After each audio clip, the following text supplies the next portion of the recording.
Right, how's it going, bros? This is Plaguey here. Oke, bukan John Bowles. Jadi, ya, karena konten watak, jadi John Bowles udah nggak ngajar lagi, diganti sama saya, Bang Koli. Jadi hari ini kita mau tebak watak karakter-karakter yang ada di asrama Gryffindor. Jadi dari Harry Potter ya. Dari film Harry Potter, semua yang ada di asrama Gryffindor. Tapi saat Harry lagi di sana. Jadi angkatannya Harry atau mungkin beberapa kakak kelasnya, bawahnya. Well, mungkin kalau ada yang kurang nanti komen aja di bawah, oke?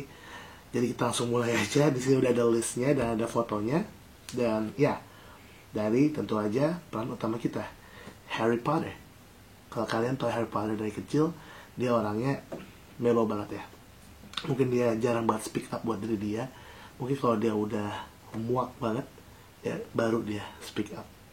Jadi menurut gue sendiri sih Harry Potter itu melankolis pragmatis. Ya, memang sih orangnya agak nekat. Tapi nekatnya dia tuh bukan karena dia sanguin atau dia koleris. Tapi karena, ya kalian tahu sendiri, dia lahir tanpa orang tua. Maksudnya dia lahir sama orang tua, tapi kayak gak punya orang tua kan. Jadi dia dirawat sama tante dan omnya yang super jahat. Jadi mungkin inner child-nya kena. Jadi jadi orang meloplegi yang kayak gitu. Jadi menurut gue sih dia meloplegi ya, Bers ya. Dia sendiri bilang kalau dia ngerjain semuanya itu ya cuma karena keberuntungan. Jadi bukan karena keberanian dia, tapi ya karena dia ngerasa itu hal yang benar untuk dilakukan. Do things the right way itu emang melankolis banget. Kenapa pragmatis? Karena sebetulnya dia bukan tipe orang yang tegas-tegas banget gitu. Dia masih sangat-sangat dikontrol oleh Hermione. Bahkan sama Ron aja dia orangnya damai-damai aja berdua. Sampai akhirnya ya waktu mereka berantem ya karena kesalahpahaman. Waktu Goblet of Fire sama waktu Deathly Hallows mereka sempat berantem ya karena kesalahpahaman. Jadi ya Harry meloplegi. Yang kedua, Ron Weasley. Ron Weasley kita tahu dia orangnya konyol, penakut, tapi tetap aja ya dia orang yang benar-benar setia kawan banget. Ron juga sosok yang emang dia kayak badutnya lah dari tiga orang itu, yang paling kocak ya. Dan walaupun gitu dia kelihatan populer juga, walaupun dia bukan the chosen one, tapi dia tetap populer di asrama. Jadi menurut saya Ron itu sanguine, tapi bukan sanguine koleris ya. Dia sanguinis pragmatis. Kenapa? Waktu dia muda dia ada takutnya, dan dia jago main catur. Kenapa? Karena pengamatannya itu. Dia kan seorang observer juga sebetulnya. Dia orang ambivert, bukan extrovert sejati. Makanya dia sama Hermione itu soulmate. Kenapa? Karena Hermione Granger Lumos adalah seorang ya dengan koleris. Orangnya detail, task oriented, bahkan dia lebih takut dikeluarkan dari Hogwarts daripada mati. Karena dia bilang, ayo kita pergi dari sini sebelum kita mati, atau lebih buruk lagi, kita dikeluarkan dari sekolah. Dan Ron bilang, kamu harus belajar tentang prioritas. Itulah tiga orang itu. Terakhir itu jadi Harry meloplegi, Ron sanguine plegi, dan Hermione melancholy gitu. Ya, jadi emang mereka pernah kan mau kabur berdua. Terus si Ron bilang kita gak akan bisa bertahan tanpa Hermione ya, karena itu yang punya call itu Hermione doang gitu. Right? Sekarang next, Neville Longbottom. Neville Longbottom. Jadi Neville Longbottom itu dia orangnya emang sangat introvert banget. Ya, kalau gue bilang sih dia antara meloplegi atau plegi melo gitu, best.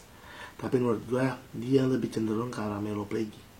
Kenapa? Karena lebih banyak diemnya dan lebih banyak mikirnya. Yes, dia nerima itu semua, tapi dia dendam. Makanya dia waktu ketemu Bellatrix langsung kayak pengen banget balasin dendamnya. Dia Neville Longbottom, meloplegi. Ginny Weasley. Ginny Weasley ini menurut gua melancholy. Kenapa melancholy?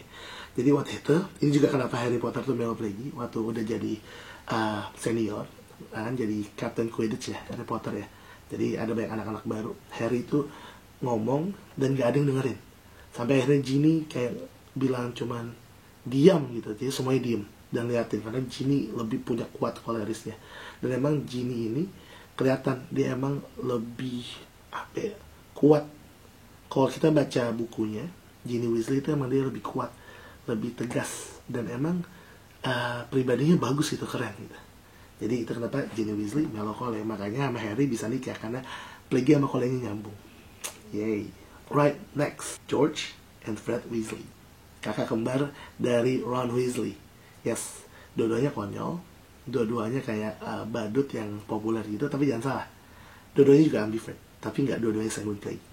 Karena Fred and George, Fred ngomong apa, George ngikutin. Fred ngelakuin apa, George ngikutin.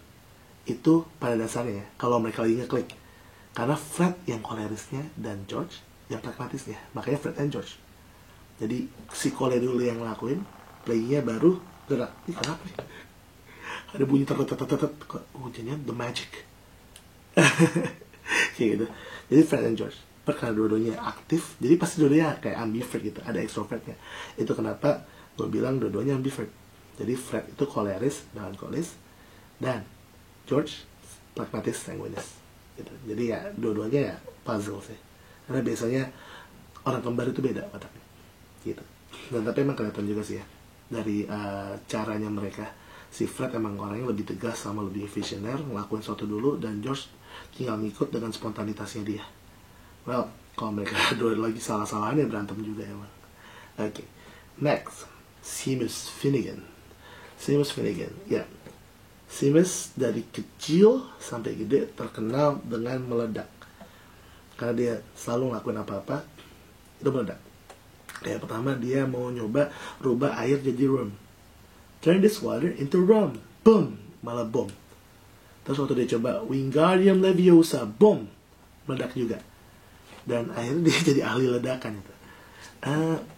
Seamus itu gak pernah ada konflik ya. Cuma waktu di Order of Phoenix kayak sempat ada konflik sama Harry gitu, tapi akhirnya dia maafan lagi. Karena menurut gue Seamus Finnegan ini kayak karakter kocaknya gitu lah, tapi kayak Plagueis Sanguine-nya gitu, yang cuman kocak-kocakan aja. Karena dulu dia juga waktu marah ke Harry-nya karena Harry ngomong soal tentang ibunya, dan Seamus kayak how dare you talk to that about my mother gitu-gitu, cuma gitu doang, tapi nggak benar-benar tegas gitu. Itu kenapa gue ngerasa oh ya Seamus kayaknya orang Plagueis Sanguine, karena emang kelihatan konyolnya dari kecil ya gitu, kayak ya lawakan-lawakan gitu lah dia. Tapi ya lebih banyak introvertnya karena dia lebih banyak kayak tenangnya lah itu. Oke, next, Oliver Wood. Oliver Wood adalah kapten Quidditch saat Harry baru pertama kali masuk jadi tim Quidditch Gryffindor dan jadi Seeker. Dan Oliver Wood itu keeper waktu itu. Nah, sebelum nanti dia lulus dan digantiin Ron ya, kalau nggak salah kayak gitu sih.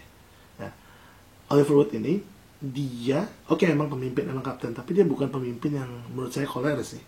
Kalaupun dia koleris, bukan dia main koleris. Tapi menurut aku Oliver Wood itu Plague Melo atau Melo Plague. Nah, karena dia cara ngajar Harry Potter waktu pertama kali kenal Quidditch itu dengan santai banget, nggak terlalu tegas ya, tapi emang masuk semua ilmunya ke Harry ya, kayak gitu. Next, well, itu yang seumuran. Well, kita nggak akan kayak, gue nggak akan terlalu ngebahas yang nggak terlalu terkenal. Well, Dean Thomas pasti Plague lah ya, Plague Melo karena ya ikut-ikut aja. Dean Thomas ya ikut-ikut aja. Terus ya Percy Weasley, kakaknya Ron, yang ini Cole, ini baru Cole. Percy itu Cole Melo. Ya kelihatan banget dia emang ya tegas, kelihatan wajahnya keras banget ya. Dan emang dia kayak apa sih, ketua pendisiplinan gitu gak sih? Makanya ya itu kenapa gue bilang dia Cole Melo sih, karena nggak ada kocak-kocaknya sama sekali. Kalau lihat lagi ada Percy tuh gue kesel ya, kayak gitu. Nah, oke, mungkin kalau ada yang kurang, kalian bisa komen di bawah karakter Gryffindor mana lagi yang kurang. Tapi itu aja untuk Gryffindor. Thank you so much for watching. Plague undur diri. I'm out. Wingardium Leviosa, nggak salah, ini harusnya Lumos.